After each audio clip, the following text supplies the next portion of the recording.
현재 콘테 감독의 고집스러운 페리시치 편애로 인한 경기 운용으로 손흥민 케인 죽이기가 계속되고 있습니다.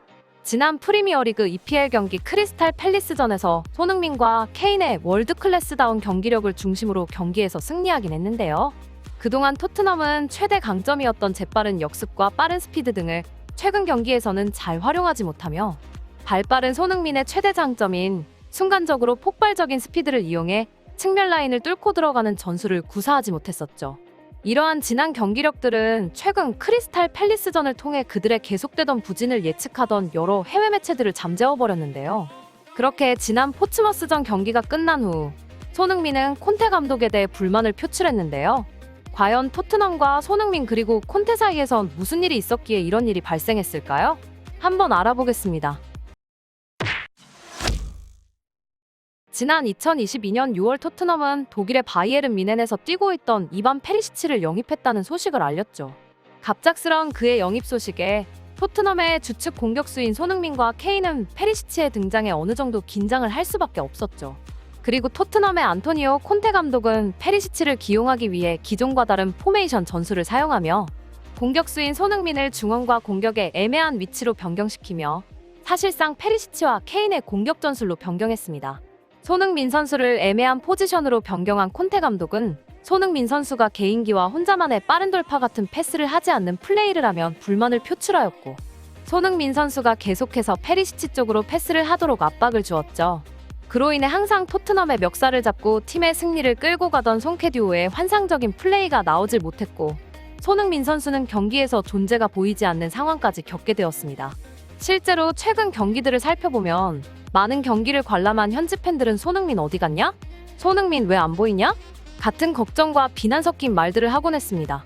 결과적으로 손흥민 선수는 그로 인해 이반 페리시치와 함께 선발 라인업에 포함돼 경기를 나서면 항상 득점은커녕 단 한 개의 공격 포인트도 올리지 못했으며 이는 곧장 토트넘의 심각한 부진으로 이어졌습니다.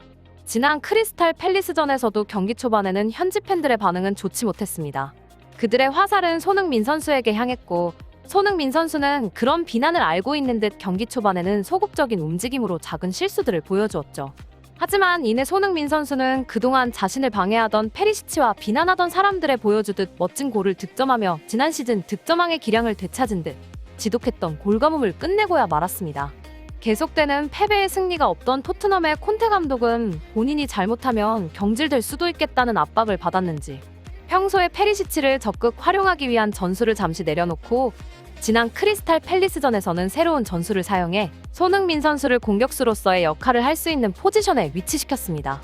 페리시치의 공격 가담과 손흥민 선수의 공격진으로서의 포지션이 겹치는 문제를 해결하기 위해 페리시치를 평소보다 더 낮은 라인으로 내려 미드필더로서의 역할에 충실하게 만들었으며 손흥민 선수의 포지션을 기존처럼 애매한 위치가 아닌 측면 사이드 공격과 자유롭게 돌아다니게 하며 경기장을 누비게 놔두었습니다.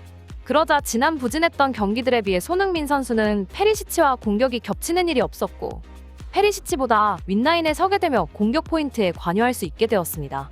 그로 인해 지난 아스톤 빌라전과 크리스탈 팰리스전의 분석 데이터만 보더라도 토트넘의 볼 점유율과 슈팅 횟수가 눈에 띄게 달라진 걸 보여주었죠.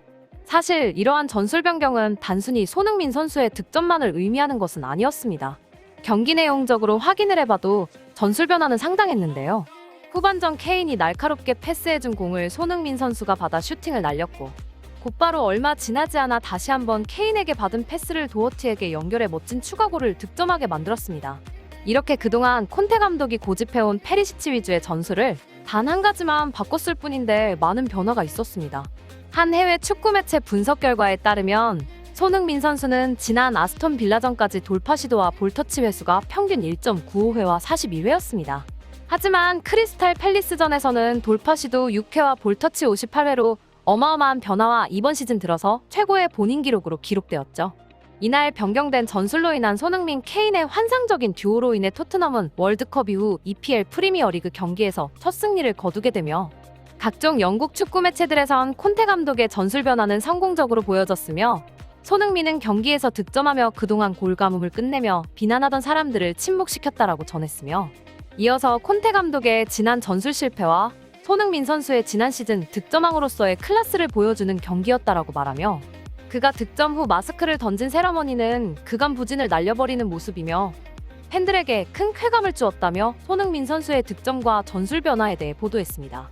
그리고 실제로 손흥민 선수가 이러한 득점을 보여준 후 모든 스포트라이트는 손흥민 선수에게 향했으며 득점 후 모든 토트넘의 선수들은 손흥민 선수에게 다가가 그의 놀라운 결정력과 지난 부진을 씻은 것에 대해 기뻐하는 듯한 제스처들을 보여주며 손흥민 선수를 다독이는 장면이 포착되었습니다. 손흥민 선수는 작년 9월 레스터시티와의 경기에서 해트트릭을 달성한 이후로 무려 109일 만에 EPL 경기에서 득점을 기록했고 지난 시즌 득점왕이었지만 현재 리그 경기가 18경기나 치러진 가운데 비록 아직 4골밖에 넣지 못했지만 이번 경기력을 통해 부진을 씻어내고 새롭게 비상하는 모습을 보여줄 수 있는 경기였습니다. 경기가 끝난 후 대패를 당한 크리스탈 팰리스의 파트리크 비에이라 감독은 이날 경기에 대해 토트넘 공격수들은 강력했으며 그들의 새로운 전술에 대해 대응하지 못했다. 그리고 후반에 손흥민에게 많은 공간을 내줬기 때문에 패배하였다라고 설명하며 손흥민의 경기력과 변화된 전술에 대해 언급하였습니다. 여기서 문제는 콘테 감독이 앞으로도 계속해서 페리시치에 대한 편애로 인한 경기에 투입시킬 가능성이 매우 높은데 그간 부진이었던 경기에서 보여준 전술 문제로 손흥민 선수와 페리시치의 합이 맞지 않는 듀얼 플레이를 보여주며 계속해서 지난 전술을 사용할지 아니면 크리스탈 팰리스전과 같이 공과사를 구분하며 페리시치와 손흥민 선수의 각자 적합한 포지션에 위치시키며 역할을 분배할지가 의문입니다. 미드필더이지만 뛰어난 공격가담으로 날카로운 크로스와 준수한 득점력을 가진 페리시치 또한 포기하기 어려운 선수이며 지난 시즌 득점왕으로 최고의 활약을 보여준 자랑스러운 우리의 손흥민 선수 또한 놓칠 수 없는 최고의 선수입니다. 이러한 공사 구분을 못하고 오직 자신이 좋아하는 선수라는 이유만으로 아무런 생각 없이 엉터리인 전술을 사용하며 손흥민 선수와 페리시치의 역할 분배가 제대로 되질 않는 방향을 지시하는 콘테 감독은 하루빨리 지난 팰리스전과 같은 좋은 전술을 기용해야 하며 두 선수 모두 기용해야 한다면 지난 경기처럼 페리시치의 역할은 온전한 미드필더의 역할이어야 하겠습니다. 손흥민 선수는 팀의 부진이었던 지난 경기까지 콘테의 전술에 대해 불만을 표출하듯 짜증난다는 표정과 제스처를 취했으며 잘못된 전술에 지쳐서 EPL 득점왕인 월드클래스 손흥민 선수를 놓치고 싶지 않다면 그에게 맞는 포지션과 그에 따른 대우를 해야 할 것으로 보입니다. 앞으로도 콘테 감독이 애착하는 선수를 선수들의 기량과 상관없이 기용하는 무책임한 행동을 감독으로서 행하면 안 될 것이고 부디 좋은 전술을 사용하여 지난 시즌과 같이 송캐듀오의 좋은 케미와 토트넘의 리그 상위권 도약을 보여주며 더 나아가 챔피언스리그 진출 그리고 리그 우승권까지도 노려볼 수 있는 모습을 보게 되면 좋겠습니다. 추후 다가오는 아스널, 맨시티전에서도 지난 시즌과 같은 손흥민 선수의 멋진 득점을 보게 된다면 같은 대한민국 국민으로서 다시 한번 손흥민 선수의 위상과 자랑스러움이 가득해 좋을 것 같습니다. 오늘의 영상은 여기까지며 구독과 좋아요 한 번씩 눌러주시길 진심으로 부탁드립니다. 그리고 행복한 하루 보내셨으면 좋겠습니다. 시청해주셔서 감사합니다.